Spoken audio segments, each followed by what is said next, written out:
नमस्ते मित्रों, आप सबों का लिविंग हैप्पीली में मैं Narendra Kumar wellness consultant entrepreneur trainer सहृदय स्वागत करता हूं। आज हम एक बहुत बड़ा मुद्दा पर बात करने जा रहे हैं। हाँ, वह मुद्दा हमारे शरीर से ही संबंधित है। क्या आपने कब्ज का नाम सुना है? निश्चित ही सुने होंगे। कॉन्स्टिपेशन जिसे इंग्लिश में बोलते हैं, ये कायदे से होता क्या है? चलिए इसके बारे में ही आज संपूर्ण जानकारी आप लेंगे। आप जानेंगे कि कब्ज क्या होता है, क्यों होता है, इसके क्या लक्षण हैं, इसे कैसे ठीक कर सकते हैं। और सदैव की भांति, चूँकि मैं वेलनेस कंसल्टेंट हूँ, तो आपको मैं बताऊंगा सही तरीका कैसे कर सकते हैं। यह करके भी आपको दिखाऊंगा ताकि आप इसका अनुसरण कर सकें। और अगर आप कब्ज से ग्रसित हैं, जो मैं उम्मीद करता हूं और शुभकामनाएं देता हूं कि आप न हो कब्ज से ग्रसित, अगर भविष्य में भी अगर होने की संभावना होगी तो नहीं होगी, यानी कि आप प्रिवेंटिव मेजर्स के तौर पर भी ले सकते हैं। तो यह वीडियो उन तमाम दर्शकों के लिए बड़ा ही लाभप्रद होने वाला है जो या तो कब्ज से ग्रसित हैं या संभावनाएं हैं या बॉर्डर लाइन पर हैं। तो आइए हम सीधा प्रारंभ करते अपने वीडियो। कब्ज, जैसा कि हम सब के दिमाग में एक भावना है कि कब्ज यानी कि हमारे डाइजेस्टिव सिस्टम से संबंधित कोई त्रुटि है, कोई बीमारी है, कोई एबनॉर्मलिटी है। तो ये किस तरह से, यानी कि बाउल मूवमेंट, जो हमारे बड़ी आंत होती है, जहाँ की हम डाइजेस्टिव सिस्टम को एक लाइन में बता दें, हमारे डाइजेस्टिव सिस्टम में माउथ होते हैं, ओइसोफेगस होते हैं, स्टोमक होते हैं, स्मॉल इंटेस्टाइन होते हैं, लार्ज इंटेस्टाइन होते हैं, और उसके बाद रेक्टम होते हैं, एनस होते हैं। तो ये हमारी कंप्लीट खाद्य प्रणाली की एक तंत्र है जो कि सब, इसके अलावे हमारे लीवर हैं, पैंक्रियाज हैं, गॉल ब्लाडर हैं, ये सब सपोर्टिंग ऑर्गन्स हैं जो कि इस तमाम पाचन तंत्र में मदद करते हैं। ठीक है, तो जब हम कुछ खाते हैं तो इसे कायदे से लगभग 95 to 99% इसे रेक्टम में जाके एनस के द्वारा निकल जाना चाहिए, जिसे हम मल त्याग कहते हैं। मल त्याग के द्वारा हमारे कंप्लीट जो अवशिष्ट पदार्थ जो थे, विषाक्त पदार्थ, ये सबको निकल जाना था। लेकिन जब यही नहीं निकलते हैं, रह जाते हैं, यही मूल कारण होता है हमारे कब्ज का। तो अब कब्ज समझते हैं कि कब्ज के परिभाषा में कब आते हैं। तब आएंगे जब सप्ताह में 3 बार या उससे भी कम बार आपको मल त्याग की अर्ज आती है या जाते हैं। आपका स्टोमक जो है वो एम्प्टी नहीं हुआ है, हमेशा कुछ न कुछ भारीपन रहेगा, मल त्याग की इच्छा हो रही है लेकिन आप जा नहीं पा रहे हैं। ठीक है, इसी तरह से आपको बाउल मूवमेंट हो रहा, गड़ गड़ गड़ हो रहा है, गैस बन रहे हैं या फिर एसिडिटी हो रहे हैं, आपको अनवांटेड डाइजेस्टिव सिस्टम, यहाँ लोअर बॉडी पार्ट में पेन महसूस हो रहे हैं, तो ये सब कब्ज के सिम्टम हो सकते हैं। ठीक है, अब हम जानते हैं कि इनके कारण क्या हैं, क्योंकि आपने लक्षण देख लिया, हो सकता है कुछ समय के लिए आप भुक्तभोगी रहे हों या आपके मित्र संबंधी रहे हों। अब इसके कारण क्या हैं? तो कारण, सबसे पहला जो कारण है कि हम ऐसे चीज़ खाते हैं जिसमें फाइबर नहीं हो, रेशेदार नहीं हो, जब यानी कि बहुत ही ज़्यादा प्रोसेस्ड फूड आप खाने लग जाते हैं।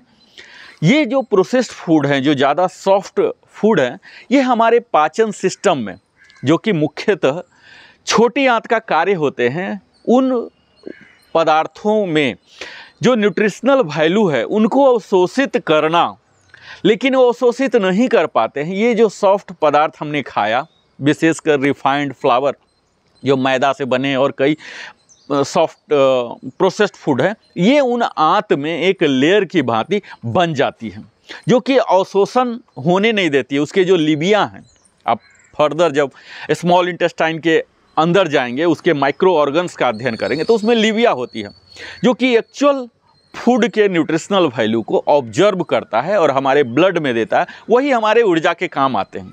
तो ये सब पैक हो जाते हैं, एक लेयरिंग हो जाती है, एक पेंटिंग हो जाते हैं, है ना। तो वो अपने काम बेहतर से नहीं कर पाते। अब जब नहीं कर पाते हैं अवशोषण, तो एज इट इज ये बड़ी आंत में चली जाती है, और बड़ी आंत का काम हमारे ऊर्जा देने में नहीं है। बड़ी आंत में जो छोटी आंत के बाद जो पच के गया है भोजन, उसमें बची हुई जल की मात्रा को अवशोषित करना है और इलेक्ट्रोलाइट्स हैं उनको ऑब्जर्व करना काम है, ताकि हमारे शरीर से बहुत ज़्यादा जल की मात्रा न जाए। आप देखते होंगे कि जब हम मल त्याग करते हैं तो उसमें जल की मात्रा बहुत ज़्यादा नहीं होती है। तो यह कार्य है बड़ी आंत का। अब बड़ी आंत भी अपने कार्य कर लिए, तब जाके रेक्टम में जाते हैं, स्टोर होते हैं, और एक इतने मात्रा तक स्टोर होते हैं, उसके बाद अड़ जाता है और तब फिर एनस से यह मल त्याग होता है। तो यह तो सामान्य प्रक्रिया है। अब देख लीजिए कहाँ त्रुटियां रह गई। जब छोटी आंत ने ही अपना काम पूर्णतः नहीं किया, अब हम फाइबरस फूड, जैसे आप ताज़े फल कह सकते हैं, ताज़ी सब्जियां कह सकते हैं, जो दाने वाले हैं, जो अंकुरित चना हैं, साबुत अनाज हैं, ये सब जब खाते हैं तो उनके छिलके होते हैं। ये छिलके में ही फाइबर शामिल होते हैं और ये एक मॉपिंग की तरह काम करता है। जब ये हमारे शरीर से बाहर निकलते होते हैं तो उन तमाम अवशिष्ट पदार्थों को भी बाहर लेके जाते हैं। लेकिन जब हमारे खाना में ये सब फाइबरस नहीं होते हैं तो उन्हें मॉपिंग के लिए, मॉपिंग तो हवा से नहीं हो सकता, मॉपिंग के लिए तो ज़रूरी है कपड़ा हो, वो साथ में लेके जाता है डस्ट को। यही काम हमारे फाइबरस फूड करते हैं।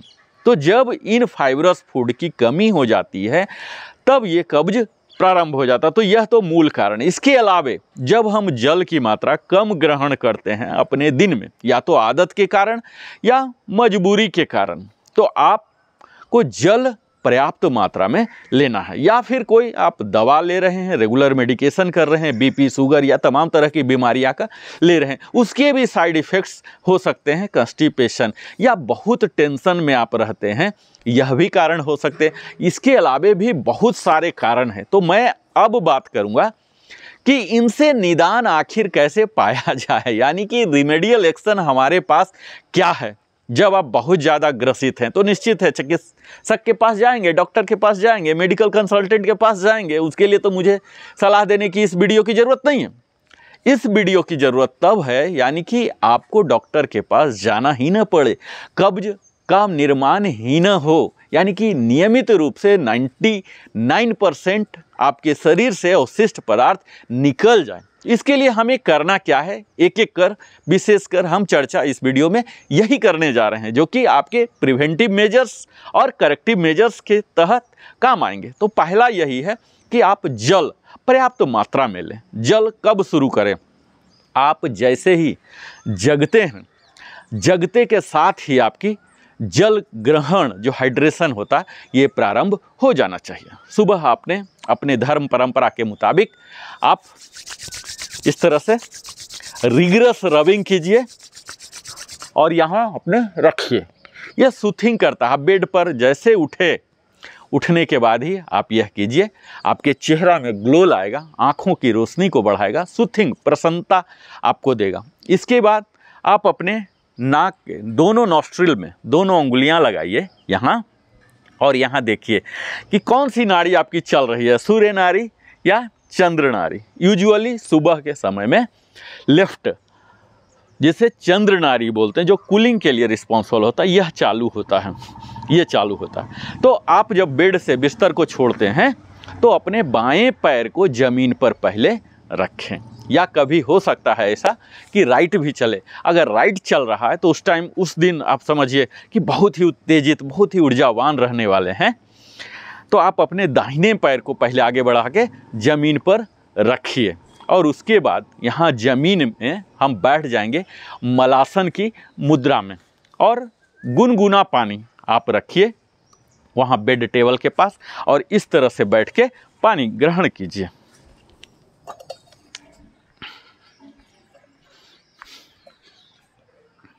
यहाँ ये मलासन है, मलासन। यहाँ पैर को जितना फैला सकते हैं फैला के बैठिए, यहाँ ऐसे लीजिए, और यहाँ इतना बड़ा गिलास है, एक गिलास पीजिए। अगर आप शुरुआत कर रहे हैं तो एक ही गिलास पीजिए, घूट घूट के ऐसे, निगलना नहीं है, आराम से। हो सकता है कि 5 मिनट लग जाए, आप 5 मिनट लगा लीजिए, ठीक है। शुरुआत में आप एक ही गिलास पीजिए। अब बड़ा गिलास नहीं हो रहा है, छोटा गिलास से ही पीजिए। गुनगुना पानी आप किसी में भी सुविधाजनक यहाँ रखिए, धीरे धीरे धीरे 5 मिनट तक समय लगा के आप जल ग्रहण कर लीजिए। सुबह में टारगेट रखिए कि 1 लीटर तक आपको पहुंच जाना है। आपने 1 लीटर ग्रहण करने में या आदत बनाने में हो सकता है आपको 6 महीना भी लग जाए। तो आप सुबह से ही शुरुआत कर लीजिए। अब जब आपने जल ग्रहण कर लिया तब यहाँ ऐसे मलासन में बैठिए और यहाँ राइट लेग को अंदर की ओर कीजिए और यहाँ लेफ्ट को अंदर की ओर कीजिए। यह आप 8 टाइम्स कम से कम कीजिए।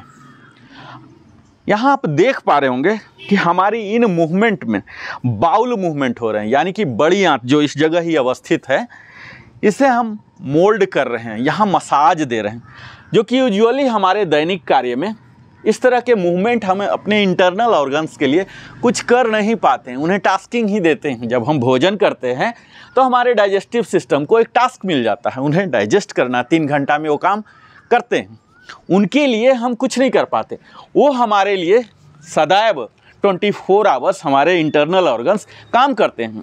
इस अभ्यास के दौरान हम उनके लिए कर रहे हैं जो हमारे लिए 24 आवर्स कर रहा है, तो हमारा भी तो कर्तव्य बनता ही है उनके लिए करना। तो यह मलासन में बैठ के हम अपने दोनों पैर को इस तरह से करेंगे। आप 8 टाइम्स कीजिए, 8 × 3 कीजिए। फिर यहीं अगला आप ऐसे ऐसे आगे चलिए। ये देखिए, यहाँ वॉक कीजिए। शुरू में थोड़ा पेनफुल हो सकता है, यहाँ वॉक कीजिए। ये दूसरा। अब तीसरा है भुजंगासन। भुजंगासन आप कीजिए। यहाँ आप जमीन में ही लेट जाइए। यहाँ लेट के यहाँ इस तरह से स्लोली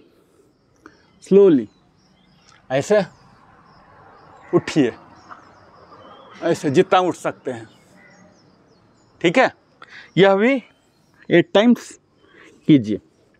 आप यहाँ देख पा रहे होंगे कि मैं अभी अपने डाइजेस्टिव सिस्टम पर, स्पेशली इंटरनल ऑर्गन्स, जिसमें ना कि बड़ी आंत, हमारे छोटी आंत, pancreas, livers, gall bladder, lungs, आप कह सकते हैं इंटायर बॉडी शामिल है। तो आप भुजंगासन कीजिए, 8 बार कीजिए, 2 बार कीजिए, 4 बार कीजिए, जितना हो रहा। नेक्स्ट अभ्यास है आप वज्रासन में बैठ जाएं। वज्रासन आप सबको पता ही है। वज्रासन में बैठ के हम यहाँ पर हाथ रखेंगे और पूरा अपने बॉडी को टर्न करेंगे। ये देखिए, टर्न कीजिए, कुछ देर तक बने रहिए और यहाँ टर्न कीजिए ऐसा।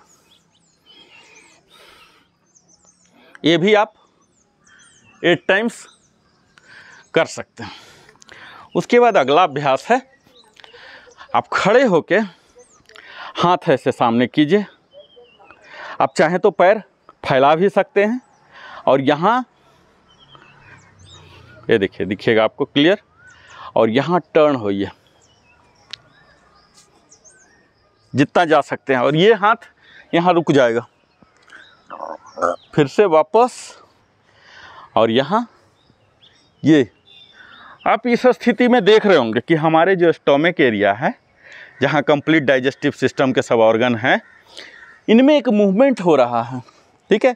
और ये मूवमेंट हमारे आंत के इंटरनल स्किन में जो फंसे हुए, जो मैंने पहले बताया था कि उसमें पेस्टिंग तैयार हो जाते हैं, पेंटिंग हो जाते हैं, इन सब में मूवमेंट होते हैं और वहाँ से वो हट जाते हैं, ठीक है। जो कब्ज में एक्चुअल प्रॉब्लम होता है, वो अवशिष्ट पदार्थ हमारे शरीर से बाहर नहीं जा पाता है, तो उन्हें हम बाध्य कर देते हैं इस मूवमेंट को करके। ये देखिए, वहाँ मूवमेंट हो जाने से, मसाजिंग हो जाने से वहाँ से हटना शुरू हो जाएगा। तो यह कर लीजिए। और उसके बाद अंतिम जो मूवमेंट है, यहाँ आप खड़े हुए और हाथ को ऊपर कीजिए। हाथ को ऊपर करके आप पैर चाहें तो फैला सकते हैं और यहाँ देखिए, ऐसे ऐसे ऐसे पल्सिंग कीजिए। अगेन आपके डाइजेस्टिव सिस्टम में मसाजिंग हो रहा। यहाँ देखिए, ऐसे कीजिए। इसी को अगर आप हाथ नहीं उठा पा रहे हैं किसी कारणवश, तो ओनली बॉडी को भी आप ऐसे से कर सकते हैं। यह न कि आपको कब्ज से निजात दिलाएगा, बल्कि आपके शरीर को भी फिट करेगा। और सुबह होते ही जब आपका पेट साफ रहेगा तो आपका पूरा दिन भी साफ रहेगा। यानी कि हमारे जो कंप्लीट ऊर्जा स्तर है वो पाचन तंत्र पर ही निर्भर करता है, क्योंकि अगर पाचन तंत्र सही नहीं चल रहा, वो पर्याप्त मात्रा में न्यूट्रिशन को ऑब्जर्व नहीं कर रहा, तो ब्लड तक कहाँ जाएगा। जब ब्लड तक नहीं जाएगा तो हमारे सारे अंग में नहीं जाएगा, यानी कि ब्रेन में नहीं जाएगा। हमारे ब्रेन में जितना IQ वैल्यू होना चाहिए वो नहीं पहुंच पाएगा। हमारे हाथ में, ऑर्गन्स में, बाकी जो आर्म्स हैं वहाँ नहीं पहुंच पाएंगे, तो हम कैसे काम कर सकते हैं। यानी कि हमारी इफिशियंसी डायरेक्टली प्रोपोर्शनल है हमारे डाइजेस्टिव सिस्टम कितने स्ट्रॉन्ग हैं। दूसरा, डाइजेस्टिव सिस्टम न कि सिर्फ हमारे इफिशियंसी को बढ़ा रहा, यह आपके चेहरे के ग्लो, आपके स्किन की ग्लो, आपके हेयर के हेल्थ, इन सबों को भी प्रभावित करता है। क्योंकि इन सब के भी, स्किन के ग्लो, बाल का जो हेल्थ है, ये सब निर्भर कहाँ से करता है। इन्हें भी तो न्यूट्रिशनल जो वैल्यू हैं, जो न्यूट्रिएंट्स हैं, वो कहाँ से मिलेंगे, यही डाइजेस्टिव सिस्टम से। तो हमारे लिए परम कर्तव्य है कि अपने डाइजेस्टिव सिस्टम को सही रखें। इस वीडियो में मैंने आपको अभ्यास के तहत बताया। इसके अलावे हमने बताया कि किस तरह से कितना पानी पीना चाहिए। आप यह देखें कि अगर आप बाहर जाते हैं तो 4 से 5 लीटर आप पानी पिएं। महिलाओं के लिए यह थोड़ा सा रेंज कम होता है, 3 से 4 लीटर प्रतिदिन आप ग्रहण करें, सुबह में ग्रहण करें। उसके बाद भोजन के बाद 1 घंटे के बाद आप ग्रहण करें 1 लीटर, आधा लीटर, 1 गिलास, जितना भी आपकी क्षमता, जितना बॉडी आपकी परमिट करती है। दूसरा होता है आप खान पान में ध्यान दें कि प्रोसेस्ड फूड ना लें। जैसा मैं बार बार बोल रहा हूँ, आप सब्जियाँ लें, हरी सब्जियाँ जो रेशेदार होती हैं, ताज़े फल लें, सूखे मेवे खाएं। डेयरी प्रोडक्ट्स जो होते हैं, घी वगैरह है जो ज़्यादा हो जाते हैं, इनसे आप थोड़ा सा बचें। प्रोसेस्ड फूड जो पिज़्ज़ा है और जो आज जंक फूड है, इन सबों से थोड़ा सा बचने का कोशिश करें, जितना ज़्यादा बच सकें। चाय कॉफ़ी घटा दें या ख़त्म कर सकते हैं, अगर संकल्प शक्ति है तो ख़त्म कर दें। तो ये सब कुछ है। और दूसरा, आपको संपूर्ण दिन में जो है थोड़ा सा मूवमेंट करें। यानी कि जो भी कारण है हमारे कब्ज के, इनएक्टिविटी भी एक महत्वपूर्ण कारण है। आप दिन भर अगर बैठे रहते हैं, मोनोटोनस कोई काम है, कुछ कर बैठे हैं तो बैठे ही हैं, सिस्टम पर बैठे हैं, या कहीं खड़े हैं तो खड़े ही हैं, वो भी इनएक्टिविटी का कारण हो सकता है। तो आप थोड़ा एक्टिविटी कीजिए।